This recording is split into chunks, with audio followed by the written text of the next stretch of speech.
White Christmas when Sir Cliff Richard is, well, everywhere. Christmas is Cliff Richard. I mean, I would say, at Christmas, you've got, in order of importance, probably, Jesus, Father Christmas and Cliff Richard. With a career that spans 8 decades from the 1950s to the 2020s, Cliff has been a part of our Christmas for as long as we can remember. He was the pop phenomenon, he was always in the charts, and then he was the king of the Saturday night ratings. From TV spectaculars to pantomime. He carried it off so triumphantly. From his Christmas charity tennis events. I mean, Cliff, he's very, very competitive. He just doesn't do second place, To the legendary Cliff calendar. I don't own Cliff Richard's Christmas calendar, and I never have. Actually, I tell a lie. And of course, the hits that have become Christmas classics and captured that holy grail of pop triumph, the top spot in the festive charts. Cliff is the artist who put Christ back into Christmas. And don't make light of anything by saying that. The fact is, his Christmas songs were on point. Tonight, we'll be talking about and toasting It's a Cliff Richard, man! It's a Cliff Richard! all of these festive treats with the people who helped make Cliff part of everyone's celebrations at the most wonderful time of the year. We were brought up with Cliff's records, so suddenly to find yourself writing and producing somebody who to you was an icon, we couldn't turn that down. As well as hearing from Cliff's friends. He's genuinely one of the gentlemen. You couldn't wish to have a better friend. He's funny, he's very demonstrative in his affections, he is a good laugh, he is everything you could possibly want. He'll make the coffee, he'll pour the drink, he'll get the food out of the oven. And yet, on stage, he's a legend. We've asked Cliff's fans to send in their memories and messages of love to Cliff for our Christmas kissing booth all throughout the show. God bless. So get comfy. This is a cornucopia of all things Cliff Richard, our king of Christmas. A time to rejoice in the good that we see.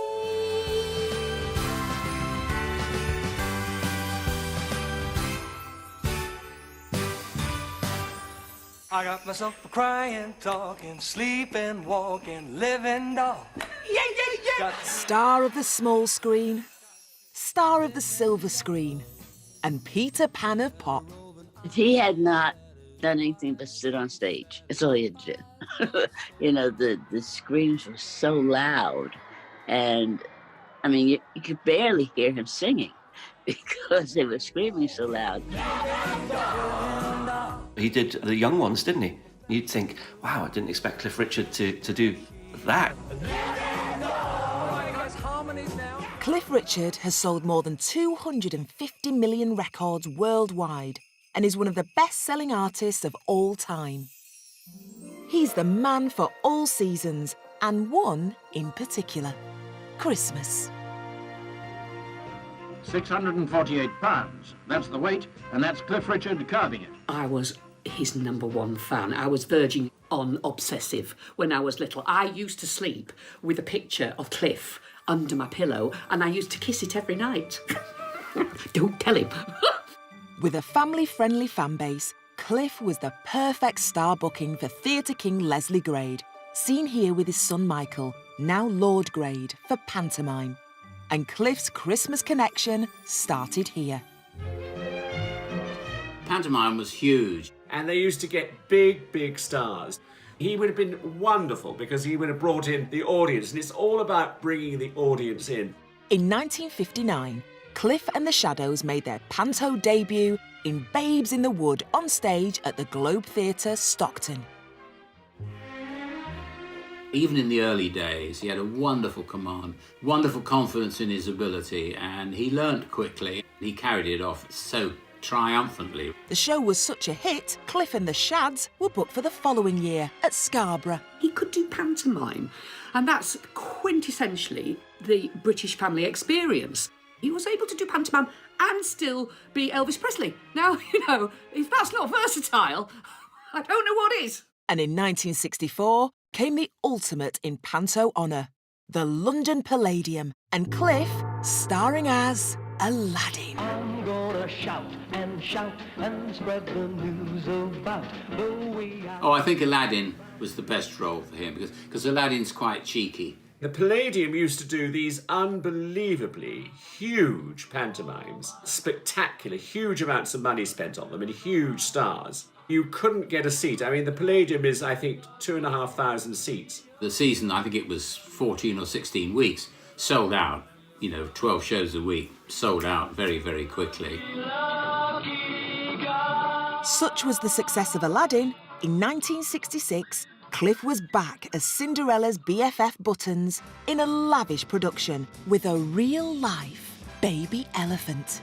I came to the UK for the very first time in the mid-60s. And, of course, at the time there was something called pantomime, and Cliff happened to be performing at the Palladium. I wanted to go see because I'd never heard of pantomime before, and he was wonderful in it. Vintage champagne, finest cherry, guaranteed to make you merry at the King's Place. The soundtrack to his pantomime of Cinderella is the only pantomime to make the top 30 of the album chart. It's an amazing achievement. We are to inform you things will swing at the King's Place. So, Sir Cliff, are your pantomime days behind you? Or might we ever see Sir Cliff in good old British pantomime again? Could Cliff ever dare to play a pantomime dame? Let's ask the fairest of them all. No, I think he'd be a terrible dame. So I think it's much better that he plays Buttons. Coming up, more gifts from Cliff's Christmas archive and the Christmas hits that just kept on coming. Before all that, time to open our Christmas kissing booth, or Cliffing booth, and hear a special message from our first Cliff fan. Take it away, Maxine. Hi Cliff, it's Maxine here. I was a deaf child until I was 9. Then boom! Your voice was the very first sound I ever heard. You're very special to me, and I'd like to wish you a very happy Christmas and a fantastic New Year, and I'll see you soon. Stay safe. Love you.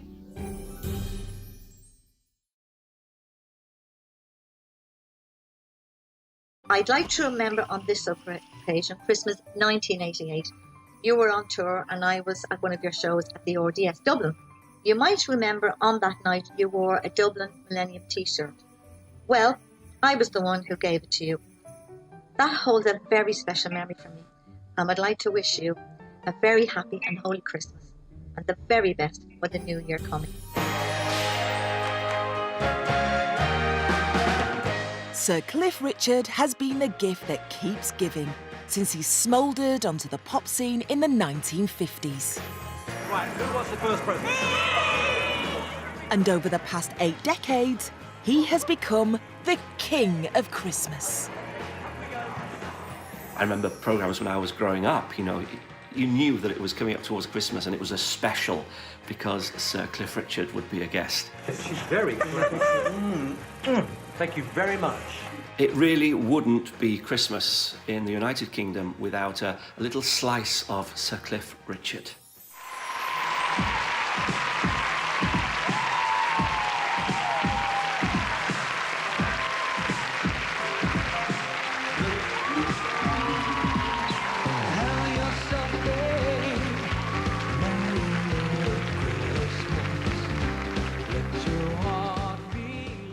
To my generation, Cliff is the entertainer. I mean, he was part of the real entertainment establishment. I mean, the Cliff Richard specials, the TV specials, the films.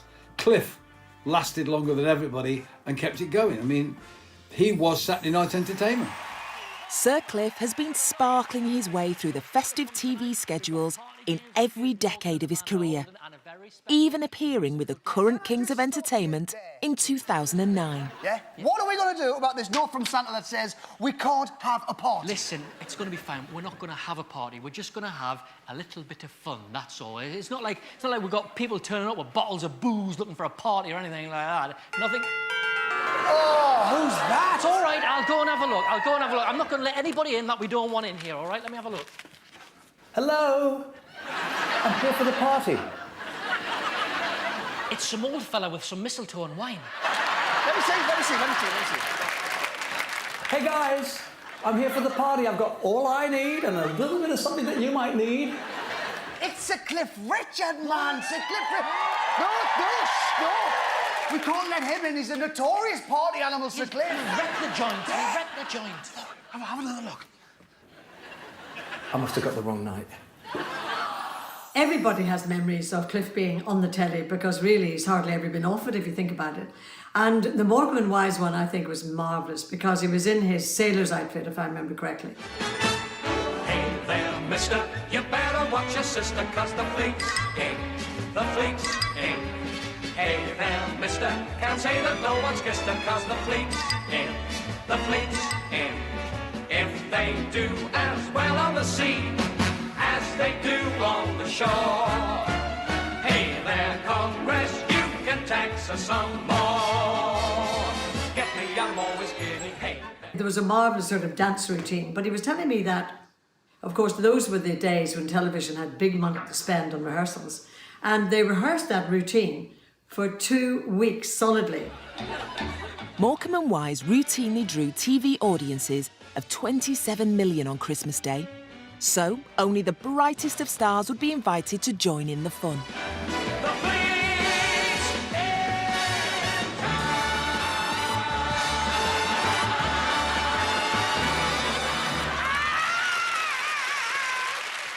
They would want Cliff on because as he walked on to the set, he just brought an aura with him. He just brought something special with him.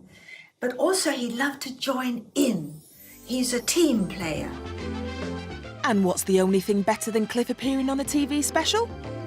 Cliff having his own Christmas specials, of course.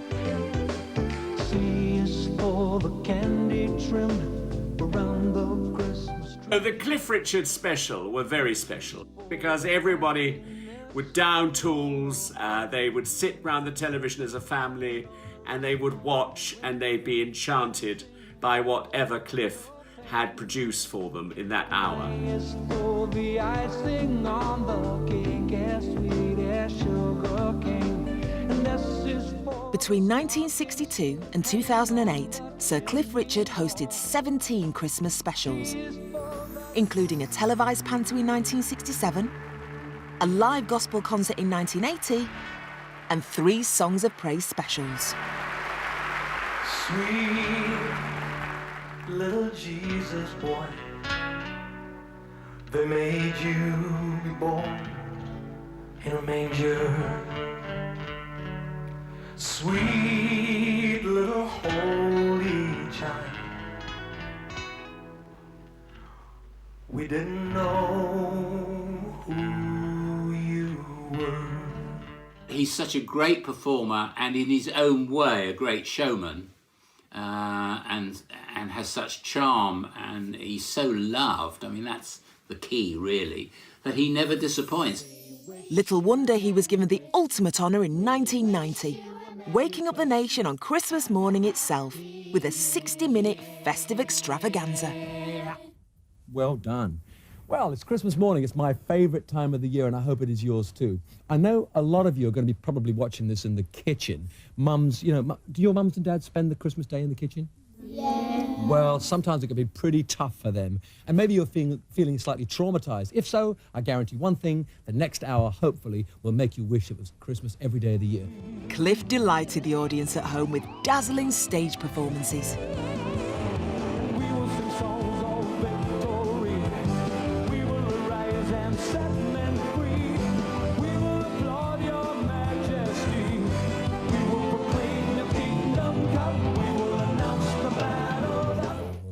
He even held his own with the most discerning studio audience. Excitable young children. Every day of the year.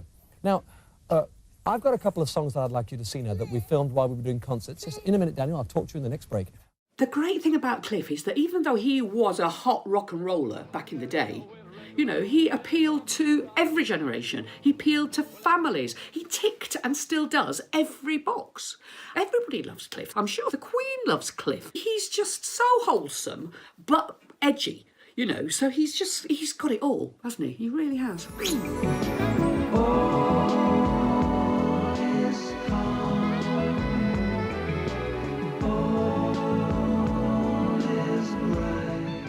People often ask, why do we still see Cliff Richard at Christmas on television? Well, why do we send Christmas cards? Why do we have mistletoe and holly? It's all part of the tradition of Christmas.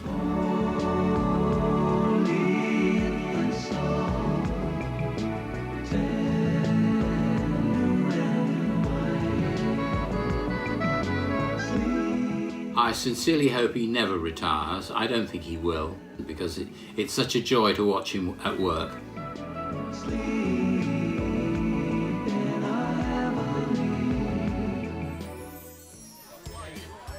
Yes, Sir Cliff is the ultimate festive entertainer. Polished, polite, reliable. And, as his best friends can attest, is great fun at parties.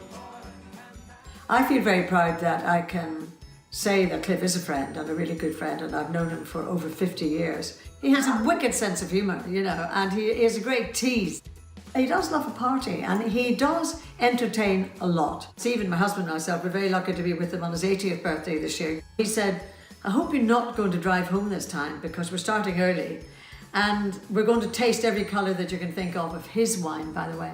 And so I organised a car to take us home. So to tell you the truth, I drank every colour in sight, and we had just the best night. Fabulous. When it comes to Christmas festivities, every year Cliff celebrates by attending his local carol service on Christmas Eve. And to me, that is Christmas. That is when I say, OK, God, I say thanks to you in my little way for doing what you did. And to me, that is the whole of Christmas. The rest of it is just extra. And given the chance for some festive fun, what does the King of Christmas have on his party soundtrack? Definitely carols, but definitely, of course, mistletoe and wine. In his big house in St George's Hill, you know, some years ago now, not only did you have the pianist playing away, but we all had to sing, of course, anything that Cliff had recorded, we definitely had to sing that. If there's one thing you can count on, even behind closed doors, Cliff loves a sing-along. He just sings all the time. You know, some singers, they don't want to rehearse, you know, they want to save their voice. He will just sing all day, and he'll have a go at anything. Cliff is always up for a bit of fun. I believe that Cliff really loves Christmas. Yes, whether you're ringing in the season with loved ones or having a kitchen disco for one, no Christmas playlist is complete without a little bit of Cliff.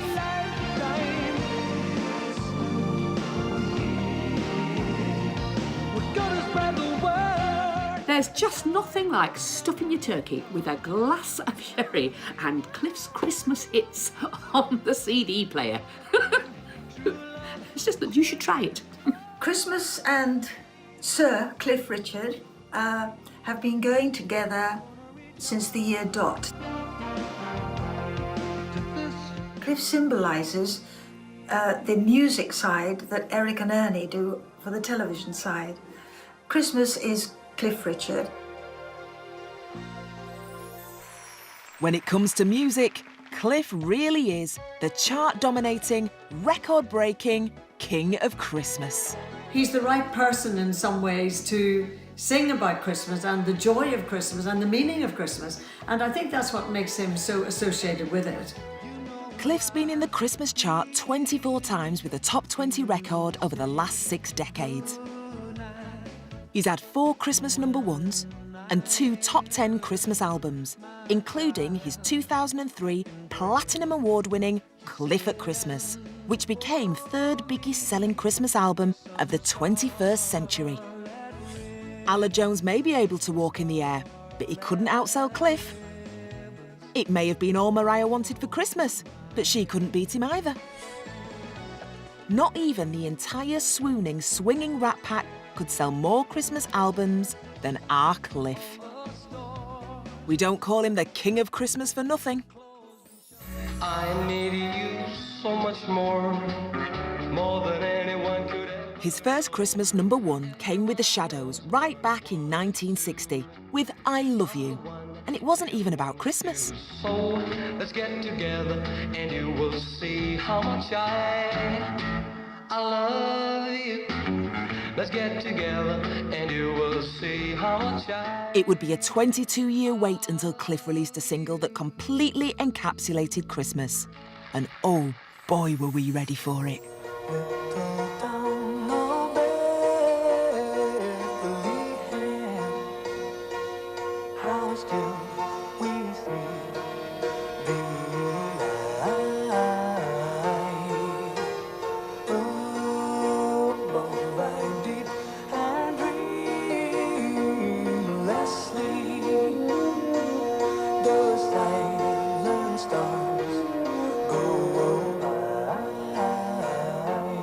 Little Town was an absolute joy of a religious song, really, made into a pop song.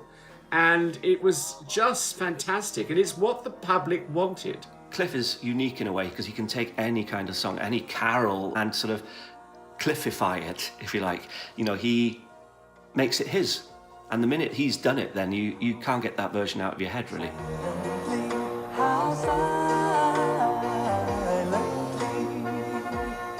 No longer just a little carol, Cliff transformed Little Town with the help of a teenage songwriter, Chris Eaton. When I was playing around with a piano melody, it had a pulse, but it had a kind of a fifthly kind of simple feel, syncopated feel, but it felt very Christmassy. I just thought, you know what, I wonder if this tune would go with a natural carol. So I kind of started trolling through my favourite carols and oh, come all ye faithful. It didn't work, you know. So I just happened on Oh Little Town of Bethlehem. I just thought paints a picture so beautifully of the scene at Bethlehem, and yet at the same time he's very sentimental and Christmassy as well. When I first gave Little Town to Cliff, he heard it and was like, oh wow, I just love this song. Let's see if we can have a hit with it. And we did. Oh, come to us, abide with us. A full orchestra was added before the song was suitably Cliffified and released as Cliff's 1982 Christmas single. It's what the public wanted, and they went out in their droves and bought it. I think much to his probably surprise to begin with. You know, it turned out to be a massive Christmas hit. The track peaked at #11, played out the top of the Pop's Christmas Day special, and importantly for Cliff, who'd been vocal about his faith since the 60s, brought a traditional message bang up to date. That's why I say Cliff Richard is the pop star who puts the Christ back in Christmas. And he won't let you forget it. And his fans are more than happy to show their appreciation. Merry Christmas, Cliff. And my biggest Cliff Richard Christmas memory goes back to September 1988 when my mum brought me to see Cliff for the very first time in Dublin. But I remember at the end of the concert, Cliff said to the Dublin audience that he'd run out of songs, but he had just recorded a brand new Christmas song that he was going to release as a single closer to Christmas. But as it was September, probably won't want to hear it. And he walked off stage only to come back probably less than 2 minutes later, and he sang to Dublin for the very first time, Mistletoe Wine. And I think everybody at that Dublin concert, including myself as a 12-year-old child, knew that this was going to be a monster hit.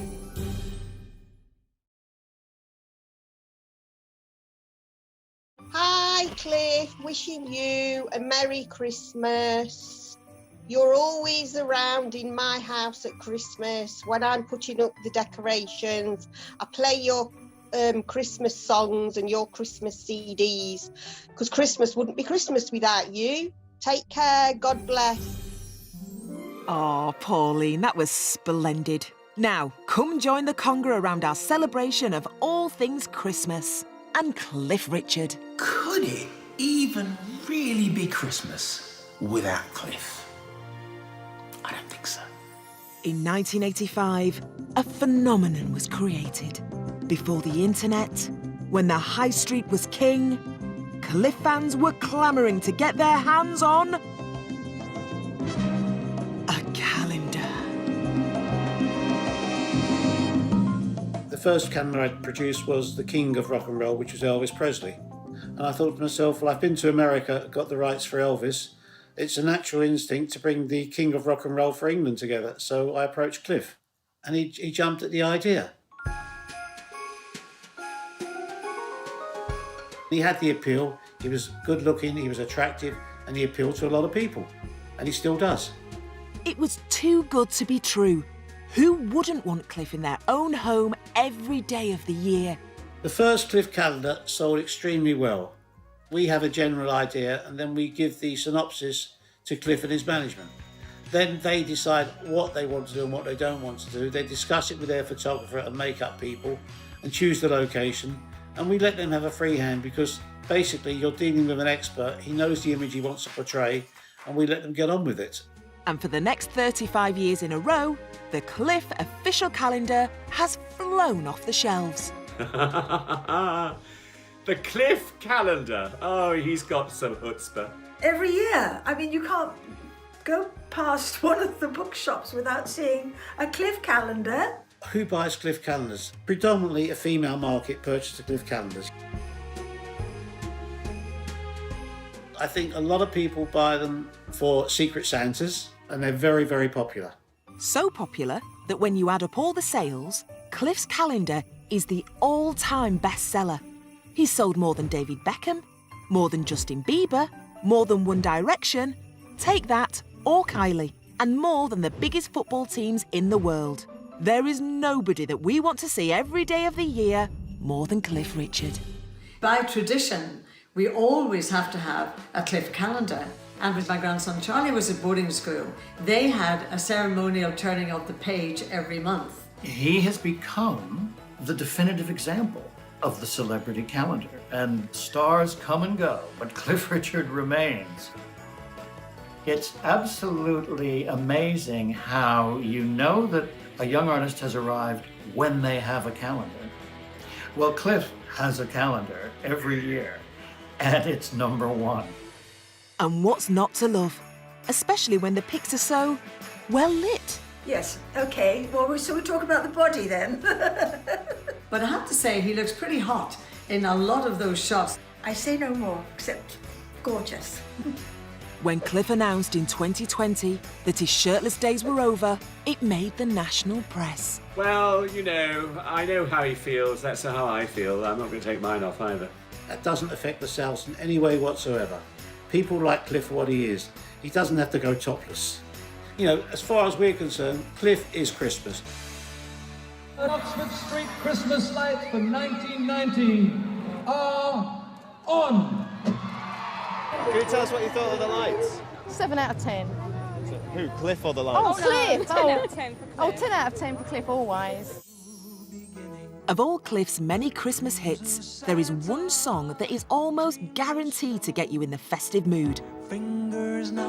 It's a track you may have heard a few times before. It's Christmas time, mistletoe and wine, children singing Christian rhyme, with logs on the fire and gifts on the tree, a time to rejoice in the good that we see. You hear it everywhere from the minute Christmas lights go up until they're taken down. You hear in supermarkets and shopping centres, wherever. The thing about Cliff is that he invents carols. Mistletoe and Wine now, surely, is a carol. It's just pure Christmas, isn't it? It makes you kind of want to do that, you know? Grab someone by the arm and do a bit of that. Of course, it is the one, the only, Mistletoe and Wine. Christmas time, mistletoe and wine, children singing Christian rhyme. Come on, Cliff. Bring us together. Bring us together, darling. Oh, what a love you are. It's even a favourite of Father Cliffmas himself. I think if he chose a Christmas song, I think he probably also would choose Mistletoe and Wine because the fans just adore it.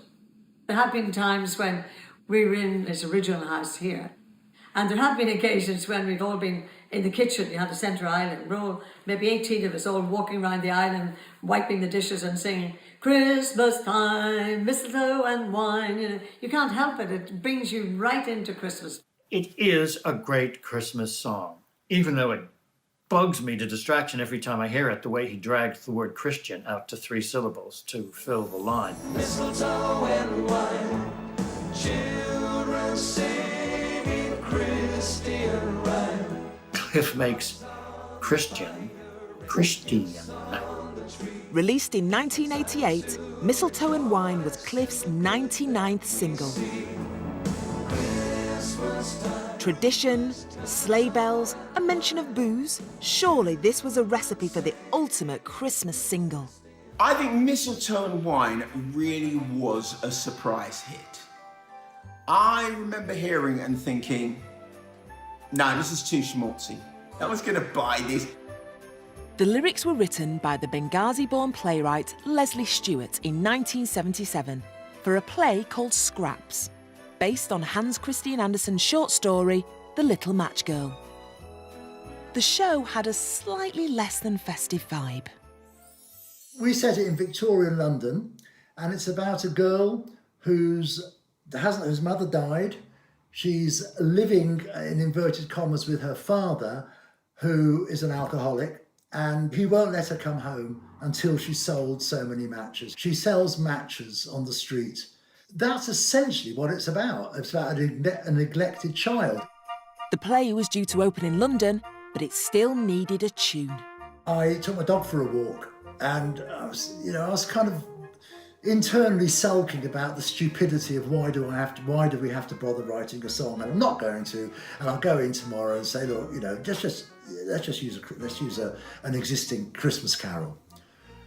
And then I just got these 2 lines, which were a time for giving, a time for getting, a time for forgiving, a time for forgetting. I thought, yes, I'm going to go and write that song. So I rushed home, dog didn't get a proper walk, pissed in the kitchen. It was a wonderful song. It fitted with the spirit of the show, which was a girl dying on the street, ignored by family and by society. I mean, God, this is really not Christmas, is it? But that's the truth. The show was a hit and adapted for TV. Cliff's team saw potential and gave the song a cheery Christmas makeover before launching it into what would become one of the most memorable chart battles in history. The Aussies versus the Oldie. Especially for you, I wanna let you know what I was going through. All the time we were apart, Neighbours stars and real-life sweethearts Kylie and Jason were the ones to beat, with Especially for You. With legions of teenage fans eager to snap up their records, the couple's star power had been harnessed by music-producing powerhouses Mike Stock, Matt Aitken and Pete Waterman, who'd produced 5 number 1s in just 3 years. That was the first time, I guess, that we'd gone for the Christmas number 1 with a record directed like Cliff Richard, where we said, this is the market, they're the biggest, we've got a big shot here. Cliff had no chance to top the charts again, did he? Cliff is now heading to 50, and he's looking and going, I'm going to compete with that. And everything in us is saying that pop music belongs to the young. The pop charts belong to the young. But nobody told Cliff Richard. He didn't get the memo. He's gone, Kylie and Jason, Bros, and your point is? Yes, at the tender age of 48, beating all his competitors, Mistletoe and Wine became Cliff's 2nd Christmas number 1. It's an amazing achievement to keep Kylie and Jason off number 1, because they were both huge. That's what I say. He's Mr. Christmas. Bring him on. Essential for the MTV age, the song was accompanied by a stunning video. And who do you hire to direct a song written by an Anglo-Arab based on a Danish story to beat Australia's Sweetheart? A Swiss, of course. You know, I grew up in the Swiss Alps, so it was we didn't have any English Christmas songs at all. Having celebrated his first Christmases in India, Cliff was happy for director Dieter Trappmann to conjure up a magical video based on Dieter's own Swiss Christmas memories. We had these candle carousels at home, and you put these candles on this little tray, and then there's a little wheel with angels on it, and the heat from the candles spins the wheel. And in the villages in Switzerland, in the Alps, you have these fountains in the center of the village. And we would go there as kids and put candles in little walnut shells and just float them in the fountain on the water. Sort of conjured up this magic with candles in the snow outside in the cold. There were maybe 30, 40, 50 candles. During one of the rehearsals, we had a little candle accident on the snowdrift. You can see the candles are they're very close to the snow, but of course it's not real snow. It's inside a studio. One of the candles set the snowdrift on fire, and so that was kind of, you know, a crazy thing to see the snow burning. Fortunately, Cliff wasn't singed by a rogue candle, and Mistletoe and Wine stayed at #1 for 4 weeks, becoming the biggest selling single of the year, with over 500,000 copies sold.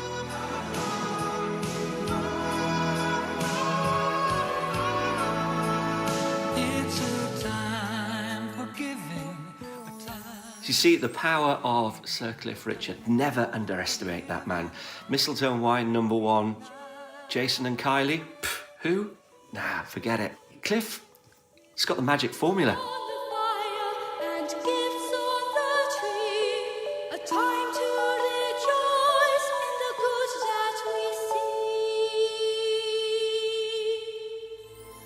Join us after the break for more Cliffmas joy. But first, let's hear some more love for the main man himself. Hi Cliff, I wish you a fabulous Merry Christmas and a very good New Year 2021, when we will see you again at the Royal Albert Hall. All the best for the new year 2021. Bye.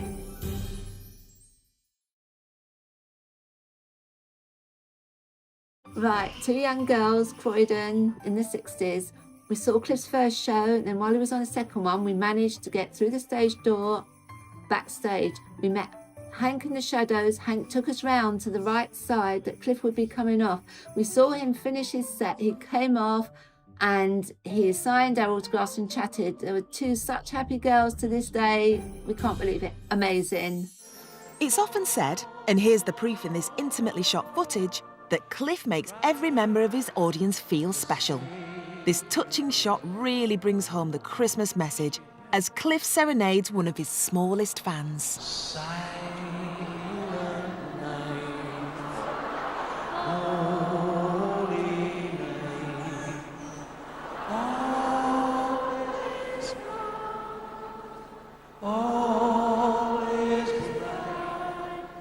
It's that sort of gentle gesture that demonstrates Cliff's kindness. Which is what Christmas is all about. A time for giving and giving back, which comes very naturally to Cliff. He's a man that's so generous, they had to remove him from the rich list because they didn't know how much money he'd given away. I was taught at a very early age by my grandfather, who was a minister, that we're all put on this earth to be of service to each other. And I don't know where Cliff's desire to give back came from, but wherever it came from, it's quite obvious it's something he enjoys doing, and it's appealing to him. I did not know, until I got to know him, that he had a parallel life as a Christian, which involved him doing gospel music tours and supporting Christian charities such as Tear Fund. Cliff was raising money quietly. This was the way it was done before it became the public thing to do. In 1984, the drought in Ethiopia motivated Sir Bob Geldof to call on his fellow musicians to raise desperately needed money. It's Christmas time. There's no need to be afraid. Band Aid raised millions as the British sent Do They Know It's Christmas straight to #1. And in 1989, Cliff was right there when the urgent cry for funds came once again. I think it was a Thursday night and we were having our Christmas do. And I got a call from Bob Geldof. It was a very simple call. And the call was, "It's your turn, son, you're on." And I went, "What do you mean?" He said, "Well, you know, the disaster's still happening. You're the big thing now. You do it." So I said I would. I talked to the boys. It was fun, but it was hard work. My God, was it hard work. There were thousands of kids outside. The police were fantastic. You know, we had to record it in a day. We had 3 rooms working. And what I decided was that it was a simple idea. The only artists that could record were the people that would have been #1 for Christmas. So they were proving that they were giving up the royalties from their Christmas record in the way that people could see. It wasn't about having a Christmas #1 for me, Band Aid. It was about donating as much money as possible to the cause. So that's why there was Bros, Collie and Jason and Cliff. Everyone agreed to give up their potential earnings for the cause. The young hitmakers and the chart king of Christmas with Mistletoe and Wine the year before, Cliff.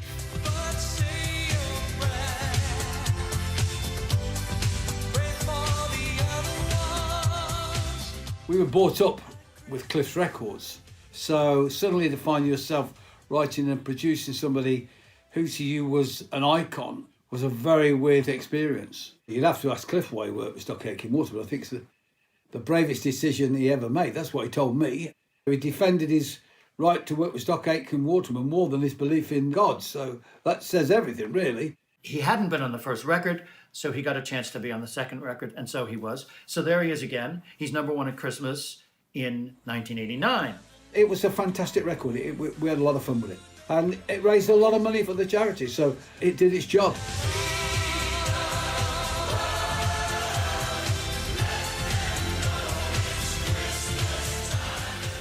And speaking of charity, the cameras capture the scale of the crowds that would gather every Christmas for Cliff's own good cause.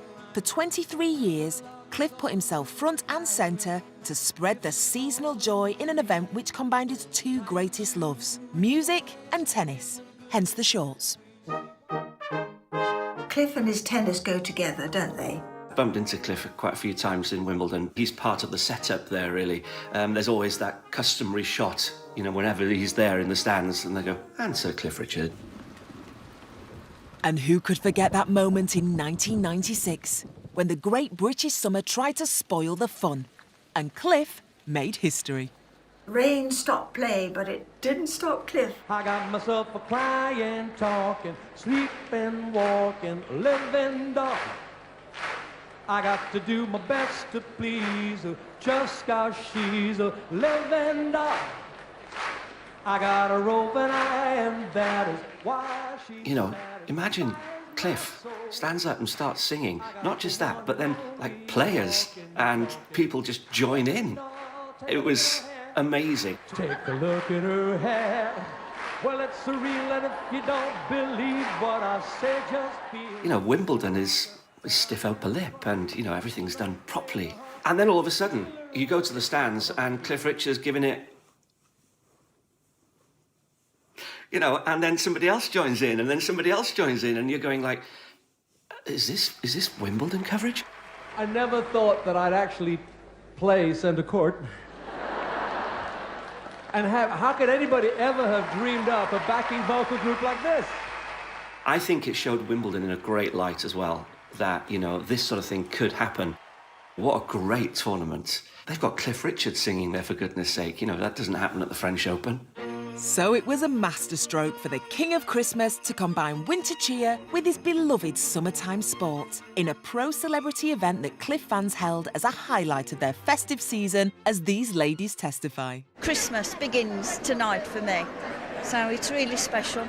We've been his fans since we were 16. Those tennis tournaments were a landmark every Christmas. I think that only someone like Cliff Richard could put on a tournament like this where you can just pick up the phone and get whoever you want to come and do it.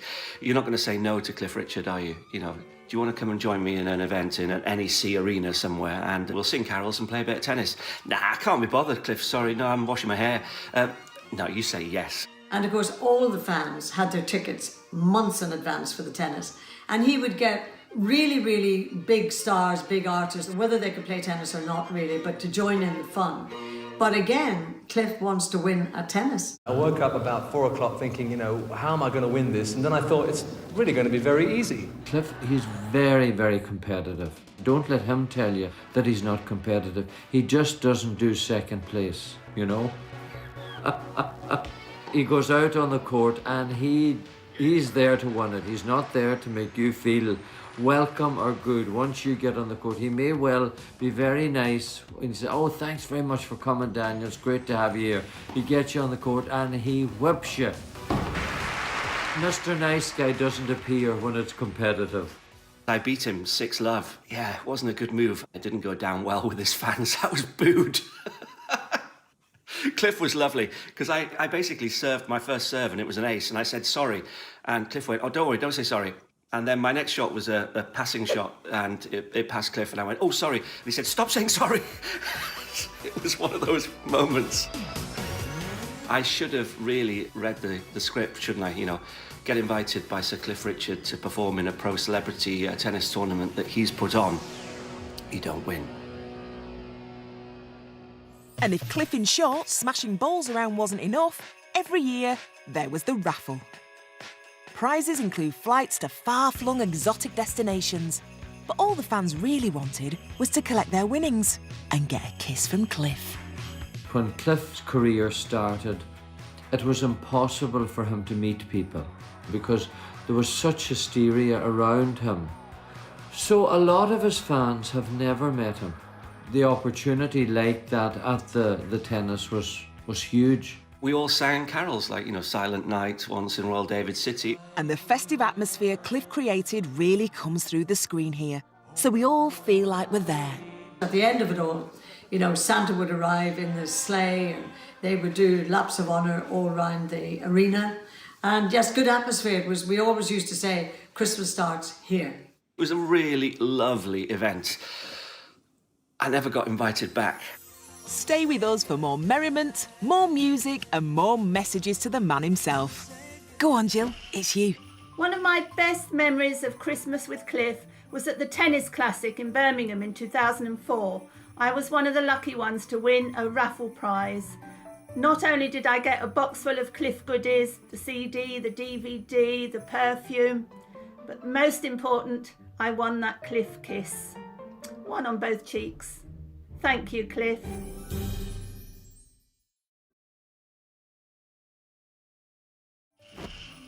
Hi Cliff, I just wanted to wish you a very, very happy Christmas and say that there are so many lovely memories that I have that involve you to do with Christmas time. One of my favourites, Mistletoe and Wine, was a very, very special song for us because our baby was born in 1988 and he would only go to sleep to Mistletoe and Wine. So we played you singing it so many times and we hummed it and we sang along and he always went to sleep and he obviously had magnificent taste.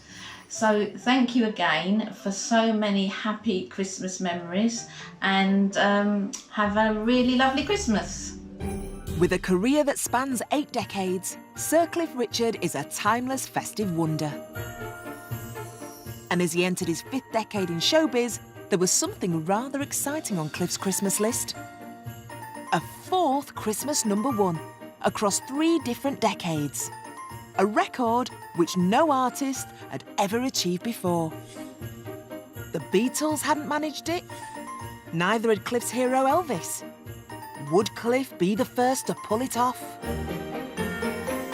The year was 1990. Thatcher was on her way out, raves were all the rage, and we all had a new fascination with the safety of beaches. It had been an eclectic year for #1 so far. and competition for the Christmas #1 spot was as fierce as ever. The record companies wanted the Christmas #1 because of the sales. It launched albums. It was the big thing. #1s in 1990 had already been claimed by fresh new styles like dub act Beats International, who had dominated the top spot for 4 weeks with Dub Be Good to Me. People always talk about reputation. Plus, the novelty song market was as strong as ever. Could Cliff's mainstream sound still compete? Too many Christmas #1s, as you know, have been novelties. And you don't expect the artist to come back. You don't expect Benny Hill to release Ernie the Fastest Milkman in the West, now Ernie the Fastest Milkman in the East. That's not going to happen. Those novelties are real one-offs. But Cliff sang songs about Christmas at Christmas. With 3 Christmas #1s under his belt already, our Cliff had no need for gimmicks. Instead, he boldly stuck with what he knew best, singing from the heart, with a Christian-inspired anthem, Saviour's Day. I think that Saviour's Day is actually the best of his Christmas #1s. Yes, to the hope and the future he brings, we will sing to him on the Saviour's Day. I suddenly had this idea, you know, Christmas Day is the day that Jesus was born. It's Saviour's Day. And when I kind of got that in my head, you know, open your eyes on Saviour's Day, I just thought, yes, come on. Don't look back or turn away. Life can be yours if you only stay. Just got me all excited. But even the right track needs to get past the right people. You've got to understand, to think of Christmas, you've got to be looking at June or July to make your record. We Should Be Together had already been selected to be Cliff's next Christmas single. But his team hadn't reckoned with Cliffy's Christmas instincts. All the goings-on at their own Christmas party. Every year, a whole bunch of us would get together at Cliff's Christmas party. So I sort of went straight up to to my friend, his secretary Jill Snow, and she said, I suppose you've written another song for Cliff. I said, well, it's called Saviour's Day, and I hope it will be a Christmas hit for him. And she said, well, it won't be next year, you know. So I thought, oh, thanks, Jill. So she took the wind out of my sails. I saw Cliff, and he came right over to me, as he always did, and he said, what have you got for me? And I said, well, I've got this song, I'm dying to play it to you. And he said, your car or mine? He said, I'll tell you what, let's go for mine. It's got a better stereo in it. So we went down into his rolls. He just put the cassette in, and I'm like excited but very fearful of what he thought. And he literally stopped the cassette after a minute, and he just turned to me and he said, that is a #1 song. He said, I'm going to record that. That is a #1 song. And I was like, And Cliff's instincts were right. Open your eyes on Saviour's Day. Don't look back or turn away. Life can be yours if you only stay. He's calling you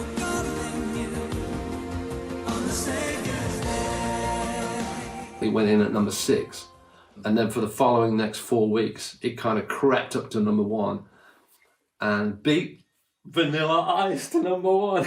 A 4th Christmas #1, another win over the youngsters. And Cliff had set a new record for achieving 4 Christmas #1s in 3 different decades. A record that is still unbeaten to this day. King Cliff, we salute you. On the Saviour's Day. Safe to say, we cannot get enough of Cliff at Christmas. We want to watch him, we want to hear him, we want to taste his famous Christmas gravy. Before it starts to actually get back to the boil again. His Christmas gravy is legendary. I always say when I'm making gravy, any time of the year, I always say I'm doing Cliff's gravy. If you tell me for 1 minute that there's mistletoe and wine in his gravy, then I'm not having any of it. I'm not going to tell all his secrets of the gravy, but it does put a lot of components into it, and it does taste very good. The gravy powder mix, which I'm not quite sure if I got rid of all the lumps, Don't worry, Glor. Cliff treated us to a live cook-along on This Morning in 2016. Along with onions, herbs, olive oil, gravy granules and 3 different flavoured OXO cubes, what special component does not make its way into Cliff's famous recipe? Is it sweet soy sauce, chilli sauce, teriyaki sauce, or Worcestershire sauce? I would say teriyaki sauce. The teriyaki one is not in Cliff Richard's Christmas gravy. Soya sauce will not be in it. I would hope the chili. That's sweet soy sauce. Yeah. This is teriyaki. Oh my gosh. Oh, yeah, everything goes into it. Congratulations to Daniel O'Donnell. Chilli sauce is not in Cliff's gravy. But it is a great gravy, and the wonderful thing is, my sister could never get her kids to have gravy because they didn't like hers. Well, he's just ruined Christmas for me. I thought that my mum's gravy was the best gravy in the world. Pfft. Rubbish. She didn't put teriyaki in it. I need to get on the Richard's gravy. Oh, yeah. Listen, the Brussels are great. It's good, isn't it? I rather like that. I believe. Well, if it's good enough for Jamie, it's good enough for us. And now, let us feast upon some more messages from Cliff's fantastic fans. Hi Cliff, I'm very pleased to have this opportunity to thank you myself for all the entertainment you've given us and all the lovely records which I've got a big collection of and still enjoy to this day. And I'm very much looking forward to your next concert in Bournemouth next year, and I'd just like to wish you a very, very happy Christmas and New Year. The world is full of contrast. From glamorous existences Spectacular. to simple lives. The extraordinary. You get all manner of different shapes and sizes. The everyday. I think we're on the right track. Moments big, moments small. Stories that bring us together. This winter, see it all on Channel 5.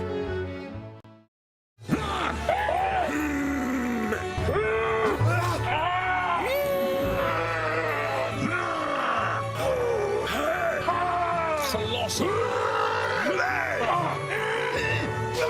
It's a massive lift. He's done it!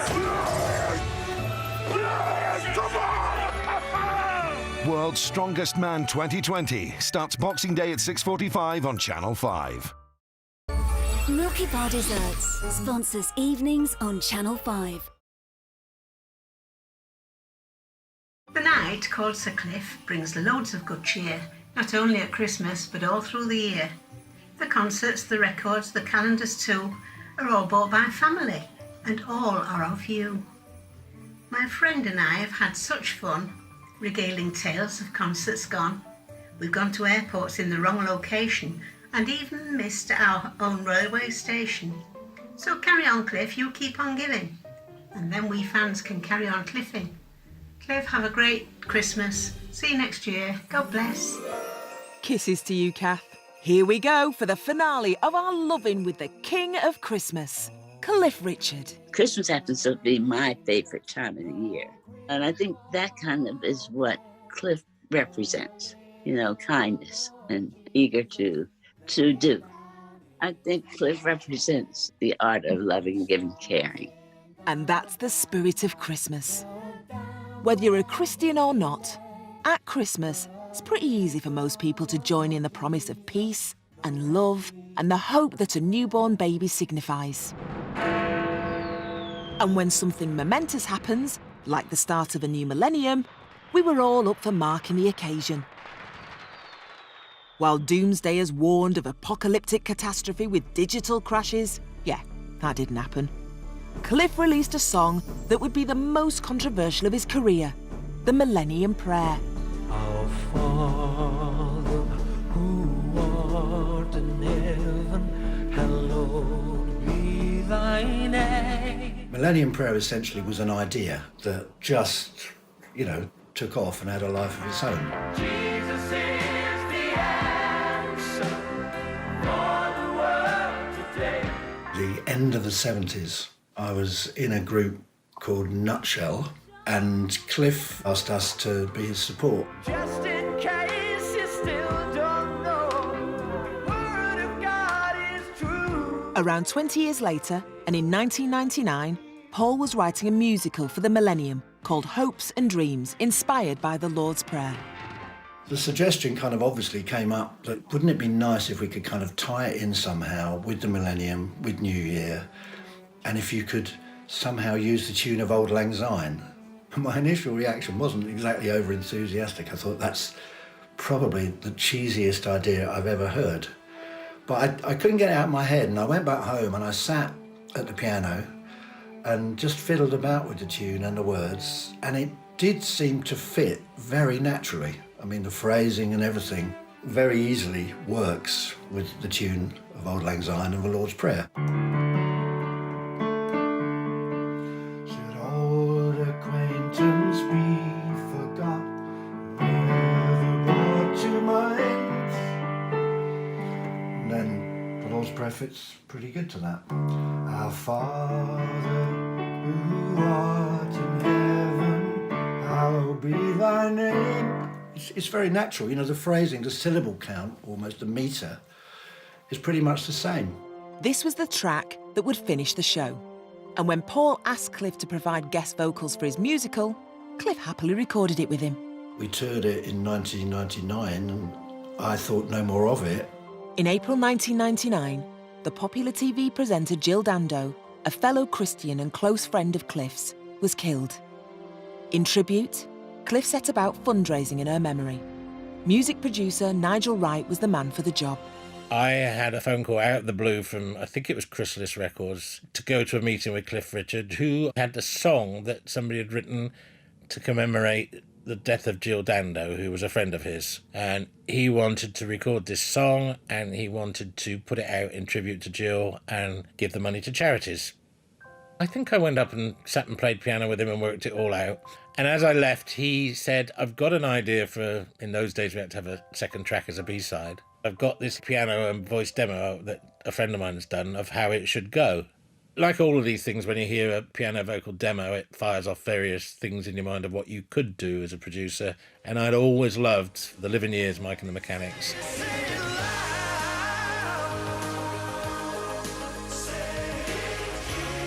In my head, I could hear this track being very similar to that, with the repeated synths and all the stuff that they'd put on Mike and the Mechanics on that record. So that was our starting point.